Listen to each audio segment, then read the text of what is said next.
Hello viewers, তো আমি তোমাদের সবার প্রিয় কাবেরিকা চলে এসেছে আনাদার একটা নিউ ব্লগ নিয়ে। আজকে অনেকদিন পরে সন্ধ্যায় একটু ঘুরু করতে বেরোলাম।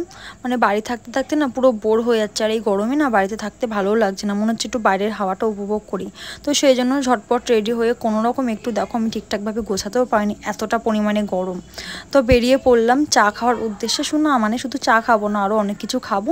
তো চলো ভিডিওটা স্টার্ট করা যাক। তো তোমাদের আজকে একটা কথা বলে দিই, চা কিন্তু আমি একাই খেতে যাই, কারণ আমার সঙ্গে তোমাদের দাদাভাই চা খায় না, ও চা খেতে পছন্দ করে না। আর সন্ধ্যেবেলা হলে চা না খেলে আমার তো মটকাটা গরমই হয়ে যায়। আর যারা টি লাভার আছে তারা তো অবশ্যই কথাটা ভালো করে জানো, আমাদের সবসময় চা লাগে। কি কথাটা ঠিক বললাম তো? তো এসে আমি 1 কাপ স্পেশাল চা অর্ডার করে দিয়েছি। চাটা কখন আসবে কে জানে, মনটা আনছান করছে চা খাওয়ার জন্য।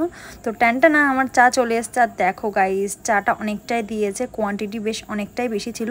আর চাটা খেতেও না অপূর্ব ছিল, পুরো আমার মায়ের হাতের মতন। তো আমার মতন এরকম টি লাভার কে কে আছো সেটা কিন্তু অবশ্যই জানিও। আমি আবার লিকার চা খাই না, মানে সবসময় আমার দুধ চা প্রয়োজন। গ্যাস হয় তবু আমি দুধ চা খাওয়া ছাড়ি না।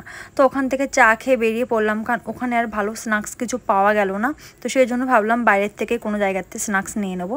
তো ফুচকা দেখে না আর লোভ সামলাতে পারলাম না। তো টক জল দিয়ে একটু ফুচকা আমি খেয়ে নিলাম। সব কিছু কিন্তু আমি একাই খাচ্ছিলাম, আমার হাজব্যান্ড কোনো কিছুই খাচ্ছিল না।